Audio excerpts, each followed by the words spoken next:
Hello family, আজকে আমরা একটা রিভার ড্রামা এক্সপ্লেন করব। ড্রামার শুরুতে আমরা একজন পোস্টম্যানকে দেখতে পাই। এরপর আমরা আমাদের ফিমেল লিড জিয়ানকে দেখতে পাই।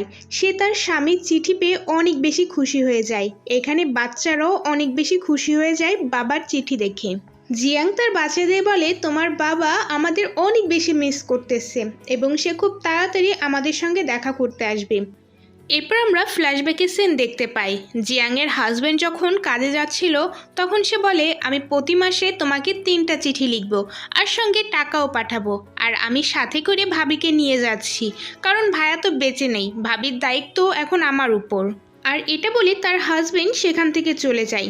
তারপর আবার প্রেজেন্টের সিনে দেখতে পাই জিয়াং যখন খাম খুলে দেখে সেখানে টাকা নেই, তখন সে তার বাচ্চাদের বলে, বাবা মনে হয় টাকা দিতে ভুলে গিয়েছে। এরপর আমরা কয়েক মাসের সিন দেখতে পাই। জিয়াংয়ের হাজব্যান্ড 1 মাসেও তাকে 1 টাকাও পাঠায় না। এখানে খাবারও প্রায় শেষের দিকে এবং কয়েকজন লোক এসে তাদের সেই বাসা থেকে বের করে দেয়। তারপর অনেক ঠান্ডার ভিতরেও তারা রাস্তায় চলে আসে। তারা একটি গাছের নিচে বসে। তখন জিয়াং মনে মনে ভাবে, এই ঘড়িটাও আমি বিক্রি করতে পারতেছি না, কারণ এটা আমার হাজব্যান্ড আমাকে দিয়েছিল। তখন জিয়াং বলে, তাতে কি হয়েছে, আমি আমার রক্ত বিক্রি করে বাচ্চাদের খাবার খাওয়াবো। তারপর সে যখন খাবার নিয়ে আসে দেখে বাচ্চারা মারা গেছে। এটা দেখে তো সে অনেক বেশি কান্না করতে থাকে এবং সে চিঠি হাতে নিয়ে বলে, তুমি আর কখন আসবা, দেখো আমার বাচ্চারাও আমাদের কাছ থেকে চলে গিয়েছে। এরপর আমরা দেখতে পাই যে জিয়ায়ের হাজবেন্ড জিনায়ু সেখানে চলে এসেছে। বাচ্চারা মারা গেছে, এরপরও তার মুখে কোনো স্যাডনেস ছিল না। তখন জিনায়ু বলে, আমি এখানে এসেছি তোমাকে ডিভোর্স দিতে।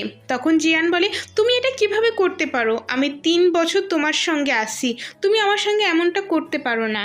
তখন জিনায়ু বলে, আমি এইসব শুনতে চাই না, আমি আমার ভাবির সঙ্গে থাকতে চাই এবং খুব সুন্দর একটা লাইফ লিড করতে চাই, তাই পরিষ্কারভাবে তুমি আমাকে কালকের মধ্যেই ডিভোর্স দিয়ে দিবা।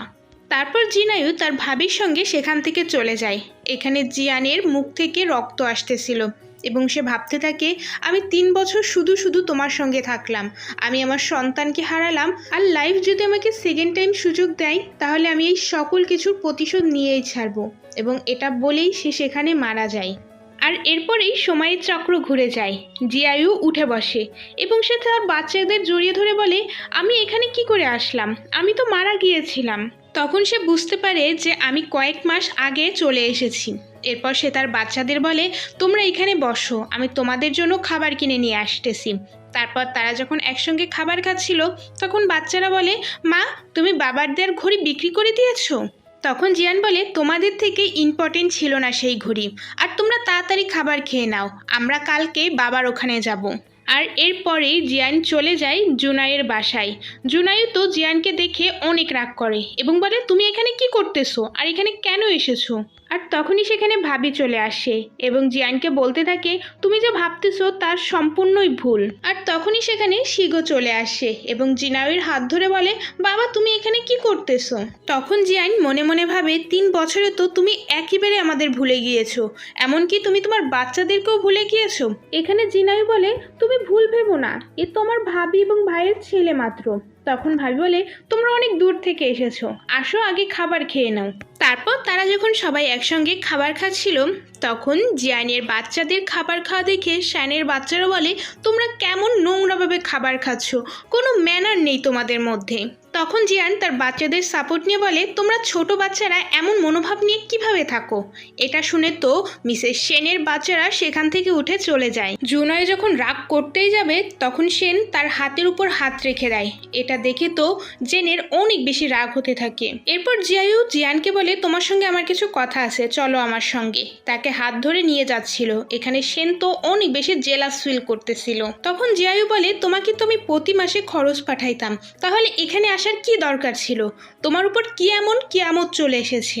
এরপর জিয়ায়ু তার ভাবির কাছে চলে যায় এবং তাকে হাক করে এবং তাকে এখানে নিয়ে এসে বলে, দেখেন ভাবি, এইসব করার কি কোনো দরকার ছিল, আমি তো তাকে প্রতি মাসেই টাকা পাঠাইতাম, তাহলে এখানে আসার কি প্রয়োজন ছিল। তখন জিয়ান বলে, আপনি কি সত্যি সত্যি টাকা পাঠাইতেন, আপনি কি একবারও খোঁজ নিয়েছেন যে টাকা আমাদের হাতে গিয়েছে কিনা। আর আচ্ছা ঠিক আছে, আপনার ভাই মারা গিয়েছে, তাই বলে ভাবির এত ক্লোজে থাকা তো উচিত না। এরপর জিয়ায়ু জিয়ানকে জড়িয়ে ধরে এবং বলে, এরপর থেকে আমি প্রতি মাসে তোমাদের অবশ্যই টাকা পাঠাবো। আর এইসব দেখে সেনের অনেক বেশি জেলাস ফিল হচ্ছিল এবং সে কান্না করতে করতে সেখান থেকে চলে যায় আর পিছন পিছন জিনাইও তার সঙ্গে যায়। এরপর আমরা রাতের সিন দেখতে পাই। জিয়াইও জিয়ানের রুমে আসে এবং বাচ্চাদের বলে তোমরা তোমাদের ভাইয়ের কাছে যাও, সেখানেই ঘুমাও। তখন জিয়ান বলে না, বাচ্চারা এখানেই ঘুমাবে। তখন জিয়াইও বলে তুমি কি পাগল হয়ে গিয়েছো? তখন জিয়ান বলে আমি পাগলই হয়ে গিয়েছি। আমি জানতে চাই তোমাদের পাস্ট, তোমার আর তোমার ভাবির সম্পর্ক, যে সম্পর্কে তোমরা 3 বছর একসঙ্গে রয়েছো। তখন জিয়াইও বলে কি বলতেছো তুমি এইসব? আমি শুধুমাত্র তোমাকেই ভালোবাসি। তখন জিয়ান মনে মনে ভাবে আমাকে শুধু ভালোই বাসলা, লাভ লেটার দিলা আর ভাবিকে সকল টাকা। তারপর জিয়ান বলে আচ্ছা আপনি এখন যান, ঘুমাইতে যান। তখন জিয়াইও তাকে জোর করে হাঁক করতে যায় আর তখনই একটা বাচ্চার চিৎকার আসে। তারা যখন সেখানে যায় দেখতে পায় গুয়াইওর আঘাত লেগেছে। এখানে সেন অনেক কথা বলতে থাকে। এরপর সেন তার বাচ্চাকে নিয়ে হসপিটালে যায়। হসপিটালে যাওয়ার পর গুয়াইও তার বাচ্চাকে মারতে থাকে এবং বলে তোমাদের সাহস কি করে হলো তোমাদের বড় ভাইয়ের গায়ে হাত তোলার? তখন বাচ্চারা বলে আমরা এমনটা করিনি, তারা তো আমাকে বিরক্ত করতেছিল আর আমাদের খাটে ঘুমাইতেও দেয়নি। তখন জুনাইও জিয়ানকে বলে তোমরা এখনই বাড়ি চলে যাও এবং তাদের বাইরে বের করে দেয়। সঙ্গে সঙ্গে তাদের সকল জিনিসপত্রও বাইরে বের করে দেয়। এরপর আমরা হসপিটালের সিন দেখতে পাই। মিসেস সেন তার বাচ্চাদের সঙ্গে অনেক খুশি ছিল কারণ জিয়াইও তাদের সঙ্গে ছিল। এখানে জিয়ানকে আসতে দেখে মিসেস সেন বলে তোমরা এখান থেকে চলে যাও, আমার বাচ্চা এখন ঠিক আছে।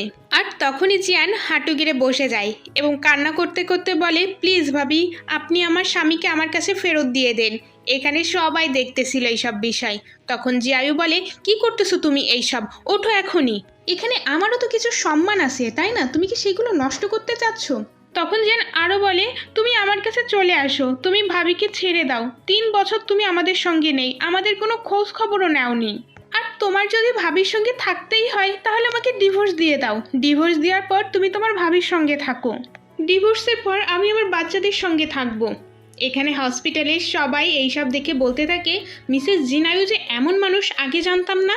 তখন জিয়াইও সাফাই দিয়ে বলতে থাকে হ্যাঁ আমি আমার ভাবির সঙ্গে থাকি কারণ আমার ভাইয়ের 8 বছর আগে অ্যাক্সিডেন্টে মারা গিয়েছে। আমার ভাই একজন শহীদ আর ভাবির খেয়াল রাখা কি খারাপ? আপনারাই বলেন। এখানে মিসেস সেনও অনেক নাটক করে কান্না করতেছিল। তারপর জিয়ান দাঁড়িয়ে যায় এবং বলতে থাকে ভাবি, ভাইয়া মারা যাওয়ার পর তো আপনি অনেক টাকা পেয়েছিলেন এবং বাসাও পেয়েছিলেন, তাহলে আপনি সেখানে থাকতেছেন না কেন? আমার স্বামীকে কেন ছেড়ে দিচ্ছেন না? আর এই 3 বছরে আমার বাচ্চারা কোনো বেলা পুরোপুরি খেতে পারিনি, আমি আমার রক্ত বেঁচে বেঁচে বাচ্চাদের খাবার খাইয়েছি। আর আপনাদের যদি বিশ্বাসই না হয় তাহলে এই নেন, দেখেন আমার হাতের অবস্থা। আর তখনই সেখানে সুহানের এন্ট্রি হয়। এখানে সুহান হচ্ছে জিয়াইওর বস। এখানে সুহান এসে বলে তুমি কেমন ছেলে মানুষ, তুমি তোমার বউ বাচ্চাদের খেয়াল না রেখে তোমার ভাবির সঙ্গে এখানে মজা করতেছো। সুহান জিয়ানকে বলে তোমার যা যা অসুবিধা তুমি আমাকে বলতে পারো। তখন জিয়ান বলে আমি আমার স্বামীর কাছ থেকে ডিভোর্স চাই। এখানে জিনাইও বলতে থাকে আমাকে আর একটা সুযোগ দিয়ে দেখো, আমি খুব ভালো হাজবেন্ড হয়ে দেখাবো। এখানে সুহানও বলতে থাকে তোমার 2টা বাচ্চা আছে, তুমি আর একবার ভাবো কি করবা ডিভোর্সের পরে। এখানে সুহান আরও বলে জিয়ান তোমার যদি কখনো কোনো অসুবিধা হয় আমাকে জানিও। এরপর সিন চলে যায় জিয়াইউর বাসায়। এখানে জিয়াইউ জিয়ানকে বলতে থাকে তুমি ভুল বুঝতেছো, আমার আর ভাবির সঙ্গে কোনো সম্পর্কই নেই। তখন জিয়ান বলে আপনাদের মধ্যে যদি কোনো সম্পর্কই না থাকে তাহলে আপনারা কাপলের মতো কেন থাকতেছেন? তখন জিয়ান বলে আমি আপনার কাছ থেকে ডিভোর্স চাই। তখন জিয়াইউ বলে এখন আমি তোমাকে ডিভোর্স দিতে পারবো না। তখন জিয়ান বলে তাহলে আমাকে টাকা দিন। তখন মিসেস সেন বলে আমাদের কাছে এখন কোনো টাকাই নেই, আমরা হসপিটালে গিয়েছিলাম না, সেখানেই সব টাকা শেষ হয়ে গিয়েছে। তখন জিয়ান রাগ করে বলে আমি আমার স্বামীর টাকা চাচ্ছি, অন্য কারোর টাকা আমি চাচ্ছি না। এখানে জিয়াইও বলতে থাকে আমাদের কাছে এখন কোনো টাকা নেই, তুমি একটু অপেক্ষা করো। তখন জিয়ান বলে আচ্ছা ঠিক আছে, টাকা যদি শেষই হয়ে যায় তাহলে আমাকে ডিভোর্স দিয়ে দাও। তখন জিয়াই বলে আচ্ছা ঠিক আছে, আমি তোমাকে টাকা দেব। এরপর তাকে টাকা দেয়। তখন জিয়ান বলে আমি সেই সিলভার কয়েনও চাই। এখানে মিসেস সেন কান্না করতে করতে সেই সিলভার কয়েনও তাকে দিয়ে দেয়। তখন জিয়ান আরও বলে আমার গুয়াইন এবং শিয়াইনের খেলনাও চাই, কারণ আমার বাচ্চারাও বড় হচ্ছে, তাদেরও খেলনা দরকার। এটা শুনে তো শিয়াও কান্না করতে থাকে এবং বলে আমি আমাদের খেলনা দিব না। তখন জিয়াইও তাদের সেই খেলনা এনে দিয়ে দেয়। তারপর জিয়ান যখন সেখান থেকে চলে যায় তখন জিয়ায়ু মিসেস সেনকে বলতে থাকে সে একদম নাটক করতেছে ওইখানে, সে আমাকে ডিভোর্স দিতে পারে না। তখন মিসেস সেন বলে ঠিক বলছেন, সে আপনাকে ডিভোর্স দিতে পারে না, সে শুধু আমাদের কাছ থেকে টাকা নিতে চাই এবং আমাদের কষ্ট দিতে চাই। এরপরে সিন যায় জিয়াংয়ের কাছে। এখানে জিয়াং এবং তার বাচ্চারা অনেক বেশি খুশি ছিল এবং জিয়াং তার বাচ্চাদের বলে আমি তোমাদের স্কুলে ভর্তি করিয়ে দেব। তখন পিয়াং কান্না করতে করতে বলে মা, বাবা কি এখন আর আমাদের নেই? সে কি গুয়াংয়ের এবং শিয়াংয়ের বাবা? এটা শুনে জিয়ান তার বাচ্চাদের জড়িয়ে ধরে। এর পরের দিন আমরা দেখতে পাই জিয়ান গিয়েছে একটি স্কুলে এবং সেখানে একজন শিক্ষককে জিজ্ঞাসা করে আপনাদের কি রাশিয়ান বলতে পারে এমন কোনো শিক্ষক লাগবে? তখন সেই শিক্ষক বলে তুমি প্রথমে অ্যাডমিশন লেটার নিয়ে নাও, সেই অ্যাডমিশনে তুমি যদি পাশ করো তাহলে তুমি শিক্ষক হতে পারবে এবং তাকে অ্যাডমিশন লেটারও দেয়। আর তখনই সেখানে জুনায়ু চলে আসে এবং জিয়ানকে জিজ্ঞাসা করে তুমি এখানে কি করতেছো? তখন জিয়াং বলে আমি আপনার কাছ থেকে টাকা নিয়েছিলাম, বলেছিলাম আমি আপনার লাইফে আর যাব না, কিন্তু আমি তো এটা বলিনি যে আমি এই শহর থেকে যাব না, আমি আমার বাচ্চাদের খুব ভালো শিক্ষায় শিক্ষিত করতে চাই, আর এই যে অ্যাডমিশন লেটার আমি এই স্কুলে শিক্ষক হিসেবে নিয়োগ দিতে চাই। তখন জুনায়ু বলে তোমার এত স্কিল নেই, তুমি তো শুধুমাত্র রাশিয়ান বলতে পারো, একটু গল্প বলতে পারো, আর আমাকে এখানে বেইজ্জত করো না। তখন জিয়াং বলে আচ্ছা ঠিক আছে, চলো আমরা একটা বেট ধরি, আমি যদি এক্সাম পাস না করতে পারি তাহলে আমি গ্রামে চলে যাব, আর আমি যদি এক্সাম পাস করি তাহলে তুমি আমাকে ডিভোর্স দিয়ে দিবা। তখন জুনায়ু মনে করে তার তো এত যোগ্যতা নাই, সে চাকরি করতেও পারবে না, আচ্ছা ঠিক আছে আমি তোমার কথা মেনে নিলাম। এরপর আমরা এক্সাম রুমে সিন দেখতে পাই। এখানে জিয়াং অনেক ভালোভাবে তার পেপার কমপ্লিট করে, অন্যদিকে আমাদের জুনায়ু বাইরে দাঁড়িয়েছিল। তখন সেখানে সুয়ান আসে এবং জিজ্ঞাসা করে তুমি এখানে কি করতেছো? তখন জুনাই বলে আমার ওয়াইফ পরীক্ষা দিতে গিয়েছে, সে বাইরে আসলে আমি তাকে বাসায় ড্রপ করে দেবো। তারপর আমরা দেখতে পাই যে টিচার জিয়াংয়ের খাতা নিয়েছে, খাতা নেওয়ার পর বলে তোমার একটা উত্তরও ঠিক নেই। তখন জিয়াং বলে আপনি এক্সামিনারকে এই খাতাটা দেখান, সে দেখলে বুঝতে পারবে। কিন্তু শিক্ষক অনেক রেগে যায় এবং তার খাতা দুমড়ে মুচড়ে ফেলে দেয়। আর তখনই সেখানে সুয়ান চলে আসে এবং সেটা তুলে নেয়। তুলে সে যখন পড়েই সে দেখতে পায় অনেক সুন্দরভাবে রাশিয়ান ভাষায় লেখা এবং বলে এমন সুন্দর রাশিয়ান ভাষা তো খুব অল্প জনেই লিখতে পারে। তখন টিচার অনেক ভয় পেয়ে যায় এবং বলে হ্যাঁ হ্যাঁ তার লেখা তো সবগুলোই ঠিক হয়েছে। এরপর সুয়ান যখন বাইরে চলে আসে জিয়ান তার পিছন পিছন আসে এবং তাকে ধন্যবাদ দেয় তাকে সাহায্য করার জন্য। তখন সুয়ান বলে বাইরে তোমার স্বামী বলল যে তুমি নাকি এই শহর ছেড়ে চলে যাচ্ছ। তখন জিয়াং বলে ব্যাপারটা সেই রকম না, আমাদের মধ্যে বেড হয়েছিল যদি আমি এই এক্সামে হেরে যাই তাহলে আমি এই শহর ছেড়ে চলে যাব, আর যদি জিতে যাই তাহলে সে আমাকে ডিভোর্স দিবে। তখন সোহান বলে তুমি তো খুব সহজেই এই এক্সামে জিতে যাবে যা দেখতেছি। তারপর জিয়াং যখন বাইরে আসে দেখতে পায় তার হাজব্যান্ড দাঁড়িয়ে আছে এবং জুনায়ু তাকে বলে তুমি তো মনে হয় এক্সামে হেরে গিয়েছো তাই না? তখন জিয়াং বলে এখনও রেজাল্ট পাবলিশ হয়নি, রেজাল্ট বের হলে তখনই দেখে নিও। আর তখনই একজন শিক্ষক আসে এবং তার হাতে রেজাল্ট দেয় যে তুমি খুব ভালো পরীক্ষা দিয়েছো এবং তুমি এক্সামে পাস হয়ে গিয়েছো। এবং তখন জিয়াং বলে এখন তো তোমাকে আমাকে ডিভোর্স দিতেই হবে। আর তখনই জিয়ানের বাচ্চারা সেখানে চলে আসে এবং মা শিক্ষক হচ্ছে এটা শুনে তারা অনেক বেশি খুশি হয়ে যায়। তখন জিনাই বলে তুমি যদি আমাকে ছেড়ে চলে যাও তাহলে তুমি অনেক একা হয়ে যাবে এবং বাচ্চারাও তার বাবাকে হারাবে, এখন বলো কি করবা তুমি? তখন জিয়ান বলে এইসব আমি কোনো কিছু চিন্তা করতে চাই না এবং তার মুখের উপর ডিভোর্স পেপার ছুঁড়ে মারে এবং বলে এটা সই করে দিও। জুনায়ু তার বাচ্চাদের জিজ্ঞাসা করে তোমরা কি চাও যে তোমার মা বাবা আলাদা হয়ে যাক? তখন বাচ্চারা বলে আমরা আমার মার সঙ্গে থাকতে চাই।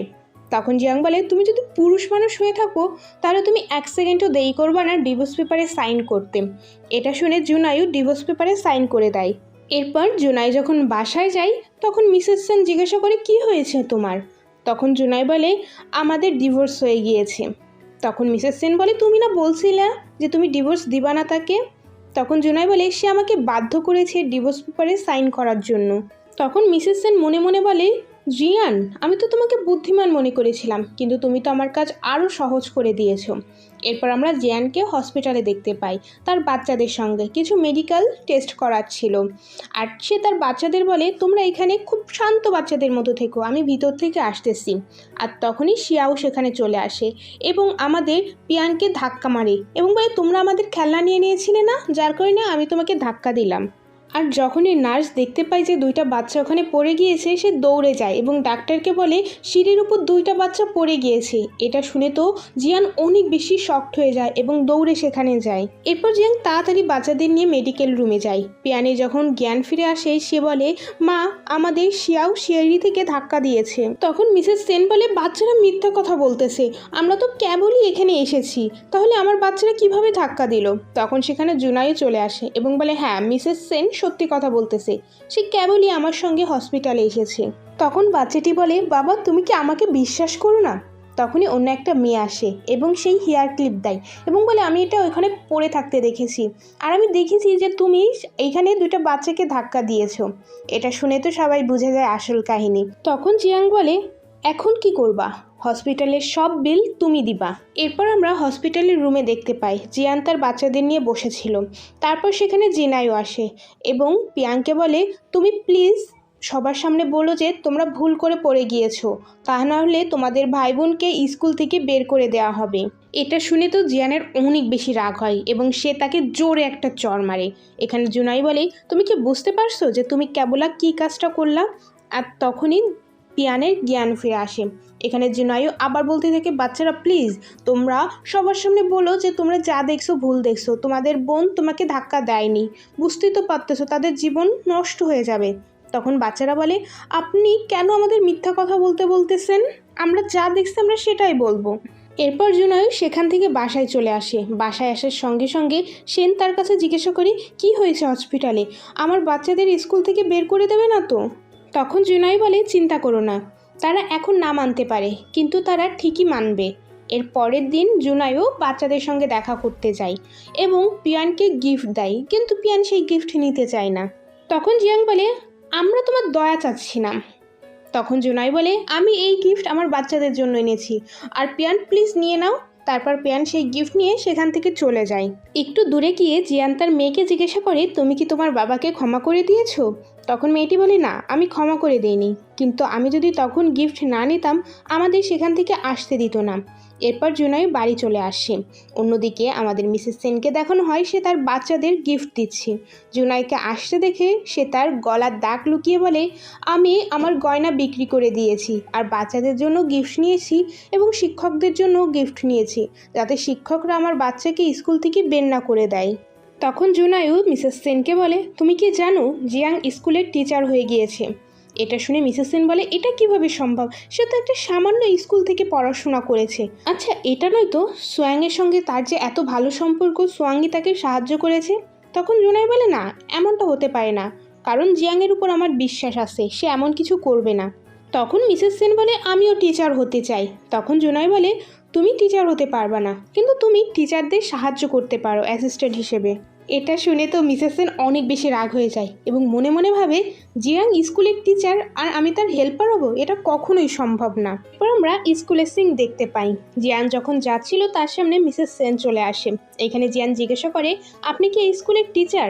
তখন মিসেস সেন বলে, হ্যাঁ, আমি এখানের শিক্ষক। আর তখনই সেখানে হেডমাস্টার চলে আসে এবং মিসেস সেনকে বলে, এই ফাইলটি এখনই মিটিং রুমে রেখে আসো। আর জিয়াংকে বলে, সে হচ্ছে আমাদের টিচারদের হেল্পিং হ্যান্ড। তখন জিয়াং বলে, খুব ভালোভাবে কাজ করবেন, ঠিক আছে? আর তখনই সুয়ান সেখানে আসে। তখন জিয়াং অন্য একটা শিক্ষককে জিজ্ঞাসা করে, সে এখানে কী করতে আসে? তখন শিক্ষক বলে, হেডমাস্টারের সঙ্গে তার সম্পর্ক অনেক ভালো, যার কারণে সে মাঝে মাঝে এখানে আসে। শিক্ষক এটাও বলে যে তার বিয়ে হয়ে গিয়েছে, তার একটি মেয়েও আছে, কিন্তু তার ওয়াইফ তার সঙ্গে থাকে না, তার ওয়াইফ তাকে ছেড়ে দিয়েছে। তখন মিসেস সেন জিয়ানকে বলে, কেন, তুমি কি সুয়ানকে পছন্দ করো? তোমার তো ডিভোর্স হয়ে গিয়েছে আর তোমার তো দুইটা বাচ্চাও আছে। তখন জিয়াং বলে, তোমার কত নোংরা চিন্তাভাবনা, এবং এটা বলে সে সেখান থেকে চলে যায়। এখানে মিসেস সেন তো অনেক বেশি রেগে যায়। এর পরের সিন আমরা দেখতে পাই মিসেস সেন সোহানের কাছে গিয়েছে চা নিয়ে, এবং চা নেওয়ার বাহানায় তার অনেক ক্লোজে যেতে চায়। তুমি না জয়ায়ুর ভাবি, তোমার এত নোংরা চিন্তাভাবনা কেন? এমন মানসিকতার মানুষ এই স্কুলে চাকরি করতে পারে না, তোমাকে রিজাইন দিতেই হবে। এটা শুনে তো মিসেস সেন আরও বেশি রাগ করে এবং মনে মনে ভাবে, আমার যেহেতু চাকরি গিয়েছে জিয়ান, তোমারও চাকরি যাবে। আর তখনই একটা মেয়ে জিয়ানকে বলে, প্রিন্সিপাল আপনাকে এখনই তার রুমে রেখেছে। তারপর জিয়ান যখন প্রিন্সিপালের রুমে যায় তখন দেখতে পাই সুয়ান সেখানে বসে আছে এবং বলে, আমি মনে করেছিলাম প্রিন্সিপাল এখানে বসা, তাই এখানে এসেছি। এটা বলে সে বাইরে চলে আসে। সে যখন চলে আসতেছিল সুয়ান তার কাছে আসে এবং জিজ্ঞাসা করে, তুমি এখানে কেন এসেছিলে? তখন জিয়ান বলে, একটা মেয়ে আমাকে বলল যে প্রিন্সিপাল আমাকে ডাকতেছে, তাই আমি এখানে এসেছিলাম। তখন সুয়ান জিয়ানকে বলে, একটু আগে তোমার ভাবি এসেছিল, কিন্তু তার ব্যবহার অনেক বেশি খারাপ, আর আমি তাকে রিজাইন দিতে বলেছি। এরপর আমরা দেখতে পাই মিসেস সেন টিচারের কাছে রিজাইন দিচ্ছিল। তখন সেখানে জিয়ান আসে এবং মিসেস সেন বলে, জিয়ানও মনে হয় রিজাইন দিতে এসেছে। তখন জিয়ান বলে, না, আমি তো রিজাইন দিতে আসিনি, আমি তো আমার ক্লাসে যাচ্ছি। এর পরের সিনে আমরা মিসেস সেনকে দেখি তার সকল জামাকাপড় গুছাচ্ছে। তখনই সেখানে জিয়ায়ু চলে আসে। জিয়ায়ুকে আসতে দেখে মিসেস সেন বলে, আজকে স্কুলে সুহান আমাকে কতটা অপমান করেছে জানো, যার কারণে আমি সেই চাকরি ছেড়ে দিয়ে অন্য শহরে চলে যাচ্ছি নতুন চাকরির খোঁজে। আর বাচ্চারা, তোমরাও তাড়াতাড়ি রেডি হয়ে নাও। তখন জিয়ায়ু বলে, এটা কি করে হতে পারে, আমি এখনই জিয়ানের কাছে যাচ্ছি এবং সব কিছু শুনতেছি। এরপর মিসেস সেন সেখান থেকে চলে যায়। অন্যদিকে জিয়ায়ু চলে যায় জিয়ানের কাছে এবং বলে, তুমি সুহানকে কি বলেছো যার কারণে মিসেস সেনের চাকরি চলে গিয়েছে? তখন জিয়ান বলে, আমি তো আপনাকে কি নির্বোধ ভাবতাম, এখন তো দেখতে আপনার মাথায় কোনো বুদ্ধিই নেই যে আপনি আপনার ভাবির কথা এখানে চলে এসেছেন। আপনার ভাবি তো শুধু আপনাকে ব্যবহার করেছে। এখন আপনার কাছে টাকা নেই তাই আপনার কাছে থাকতেছে না, যার কাছে টাকা আছে তার কাছে আপনার ভাবি চলে গিয়েছে। এখানে জিয়ায়ুরও মনে পড়ে যায় তার ভাবি তার কাছ থেকে কিছু একটা লুকাচ্ছিল। এরপরে আমরা দেখতে পাই জিয়ান তার বাচ্চাদের স্কুলে পৌঁছে দিতে যাচ্ছিল। তখন সেখানে সুয়ানের সঙ্গে তাদের দেখা হয়ে যায়। সুয়ান বলে, আমি বাচ্চাদের পৌঁছে দিচ্ছি। তখনই সেখানে জিয়ায়ু চলে আসে এবং বলে, তুমি কি জানো আমার ভাবি কই গিয়েছে? আমি তাকে খুঁজে পাচ্ছি না। তখন আমাদের জিয়ান বলে, আমি তোমাকে আগেই বলেছিলাম তোমার কাছে টাকা নেই তাই তোমার ভাবিও নেই, দেখো কার কাছে আছে। তখন সুয়ান জিয়ায়ুকে একটি রিপোর্ট কার্ড দেয় এবং বলে, কয়দিন ধরে তুমি কাজে একদমই মনোযোগ দিচ্ছ না। আর তখনই মিসেস সেন ক্যাপ্টেন লিয়ের সঙ্গে সেখানে চলে আসে। ক্যাপ্টেন লিয়ের সঙ্গে মিসেস সেনকে দেখে জিয়ায়ু বলে, আমি কখনো ভাবতে পারিনি যে তুমি ক্যাপ্টেন লিয়ের সঙ্গে থাকবে। তখন মিসেস সেন বলে, এখন তো তোমার বাসায় আমার বাচ্চারা ঠিকঠাক মতো খাবারই খেতে পারে না, ভালো স্কুলেও যেতে পারে না, আর তোমার কাছে তো এখন কোনো টাকাও নেই, তাই এখন থেকে আমি ক্যাপ্টেন লিয়ের সঙ্গেই থাকবো, আর আমি আমার বাচ্চাকে খুব ভালো একটা জীবন উপহার দিতে চাই। তখন এখানে জিয়ায়ু অনেক রেগে যায় এবং বলে, আমার কাজ চুরি করে তুমি মিস্টার লিকে কেন দিয়েছো, এবং তার হাত ধরে ক্যাপ্টেনের কাছে নিয়ে যেতে চায়। এখানে মিসেস সেন তো একদমই যেতে চায় না। আর তখনই সেখানে ক্যাপ্টেন লি চলে আসে আর ক্যাপ্টেন লি এসে জিয়ায়ুকে জোরে একটা ঘুষি মারে। এখানে মিসেস সেন বলে, দেখছো আমি জিয়ায়ুর সঙ্গে সকল সম্পর্ক বিচ্ছিন্ন করে ফেলেছি, সে তো সামান্য একটা কমান্ডার ছিল, আর আপনি তো কমান্ডারের লিডার, আমি সবসময় আপনার সঙ্গেই থাকবো। এরপর জিয়ায়ু চলে যায় সুহানের কাছে। এখানে সুহান বলে, এই যে তোমার রেজিগনেশন লেটার, এখনই রেজিগনেশন লেটারে সাইন করে দাও। এরপর জিয়ায়ু চলে যায় জিয়ানের কাছে এবং বাচ্চাদের চকলেট দেয় এবং জিয়ানকে বলে, জানো আমার পোস্ট ছিনিয়ে নিয়ে ক্যাপ্টেন লিকে দেয়া হয়েছে। এখানে জিয়ায়ু আরও বলে, জানি আমার ভুল ছিল, তুমি কি আমাকে আর একবার সুযোগ দিবে? আমি তোমাকে প্রত্যেক মাসে টাকা পাঠাইতাম, কিন্তু ভাবি ওটা বের করে রাখতো, আমি এটা জানতাম না। তখন জিয়ান বলে, তুমি আমার বাচ্চাদের মেরে ফেলেছিলে, আর যার কারণে আমিও মারা গিয়েছিলাম, আমি তোমাকে কিভাবে ক্ষমা করি? তখন জিয়াই বলে, এটা স্বপ্ন মাত্র, এটা সত্যি না। এখানে জিয়ান আরও বলে, আমার বাচ্চারা তার বাবা ছাড়াই খুব ভালোভাবে লালন পালন হতে পারবে, এবং এটা বলে তার দরজা আটকে দেয়। পরের দিন সকালে জিয়ায়ু আবার তার বাচ্চার কাছে আসে এবং বলে, তোমরা কি চাও না যে তোমার মা বাবা একসঙ্গে থাকুক? তখন বাচ্চারা বলে, আপনার মতো বাবার আমার দরকার নেই, যখন আমাদের ভাই বোন আমাদের বুলি করেছিল তখন আপনি কোথায় ছিলেন, নিয়েছিলেন আমাদের সাপোর্ট, তাহলে এখন কেন এসেছেন? এখানে জিয়ায়ুর রাগ উঠে যায়। সে যখন জিয়ানের হাতই ধরতে যাবে তখনই সেখানে সুয়ান চলে আসে এবং বলে, তোমরা কি এখন রাস্তাঘাটেও ঝগড়া করবা? এখানে জিয়ান বলে, আমি তো ঝগড়া করতে চাই না, আমার তো তার সঙ্গে ডিভোর্স হয়ে গিয়েছে, সেই বারবার কেন আসতেছে? আর এটা শুনে জিয়ায়ু সেখান থেকে চলে যায়। আর তখনই সেখানে ক্যাপ্টেন লিয়ের ওয়াইফ আসে এবং বলে, কিছুদিন ধরে লি আমার সঙ্গে দেখা করতেছে না, আর আমাকে টাকাও দিচ্ছে না, যার কারণে আমি তার সঙ্গে দেখা করতে এসেছি, এবার বোঝো। তখন জিয়াং বলে, আপনি আমার সঙ্গে আমার বাসায় চলেন, এবং সোহানকে বলে, আমি তাকে আমার বাসায় নিয়ে যাচ্ছি। তখন সোহান বলে, আচ্ছা ঠিক আছে, তুমি তাকে তার বাসায় রাখো, আমি ক্যাপ্টেন লিকে তোমার বাসার সামনে নিয়ে আসবানি। এরপর আমরা জিয়াংয়ের বাসার সিন দেখতে পাই। এখানে ফ্র্যাঙ্ককে তার জামা দেয় এবং বলে, আপনি জামা পরিবর্তন করে ফেলেন। অন্যদিকে মিসেস সেন বাইরে থেকে দেখে এবং মনে করে জিয়ান মনে হয় কোনো ছেলের সঙ্গে রয়েছে এবং বলে কত নোংরা একটা মহিলা, এর মতো মহিলাদের তো সবার সামনে পরিচয় হওয়া উচিত। এবং পরের দিন সকালে মিসেস সেন অনেকগুলো মহিলাকে তার বাড়ির সামনে নিয়ে আসে এবং জিয়ানকে বলে কালকে রাতে আমি তোমাকে একটা ছেলের সঙ্গে দেখেছি। তখন জিয়ান ক্যাপ্টেন লি এর ওয়াইফকে বাইরে নিয়ে আসে এবং বলে একে দেখেছেন। এখানে মিসেস সেন সেই মহিলাকে কিছু বলতেই যাবে, পাশ থেকে একজন বলে আপনি একে কিছু বলেন না, কারণ এ ক্যাপ্টেন লি এর ওয়াইফ। এটা শুনে তো মিসেস সেন একেবারে অবাক হয়ে যায় এবং বলে ক্যাপ্টেন লি আমার। এটা শুনে ফ্যাং তাকে জোরে একটা চড় মারে এবং বলে ক্যাপ্টেন লি আমার হাজব্যান্ড। তাদের এই মারপিটের মধ্যেই সুয়ান ক্যাপ্টেন লিকে নিয়ে সেখানে চলে আসে। সুয়ানকে আসতে দেখে মিসেস সেন বলে দেখো আমাকে এই মহিলা কেমনভাবে মেরেছে। তখন ক্যাপ্টেন লি বলে কে তুমি বোন, আমি তো তোমাকে চিনি না। এটা বলে সে তার বোর কাছে চলে যায়। এখানে ফ্যাং তার কান ধরে বসে এবং বলে এইসব কি চলতেছে। তখন সুয়ান বলে ক্যাপ্টেন লি এর শাস্তি তোমাকে পেতেই হবে, ক্যাপ্টেনের পদ থেকে তোমাকে সরিয়ে দেওয়া হচ্ছে। এর পরের সিনে আমরা দেখতে পাই জিয়ায়ু মিসেস সেনের সঙ্গে দেখা করতে হসপিটালে গিয়েছে এবং বলে আমার ভাই শহীদ হয়নি, সে এখনও বেঁচে আছে। এটা শুনে মিসেস সেন বলে এটা কিভাবে হতে পারে, সে তো শহীদ হয়ে গিয়েছিল। এরপরে আমরা দেখতে পাই জিয়ানকে, সে সুয়ানের মেয়েকে নিয়ে এসেছিল কারণ সুয়ানের মেয়ের একা একা থাকতে ভয় লাগতেছিল। এরপরে জিয়ান যখন স্কুলে পড়াচ্ছিল তখন তার ফ্রেন্ড বলে আমার মনে হয় সুয়ান তোমাকে পছন্দ করে। তখন জিয়ান বলে এটা কিভাবে হতে পারে যে সুয়ান আমাকে পছন্দ করবে। তখনই সেখানে সুয়ান চলে আসে এবং তাকে একটা গিফটও দেয় এবং বলে তুমি কি আমাকে বিয়ে করবে। তখন তার ফ্রেন্ড বলে দেখছো বলছিলাম না।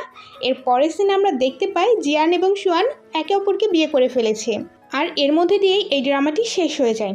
আচ্ছা, লাইফে যদি আপনি সেকেন্ড টাইম সুযোগ পেতেন তাহলে আপনি আপনার লাইফে কোন জিনিসটা পরিবর্তন করতেন অবশ্যই কমেন্ট করে জানাবেন। আর এই ড্রামাটা যদি ভালো লাগে অবশ্যই লাইক, কমেন্ট এবং সাবস্ক্রাইব করে যাবেন। তো আজকের মতো আল্লাহ হাফেজ।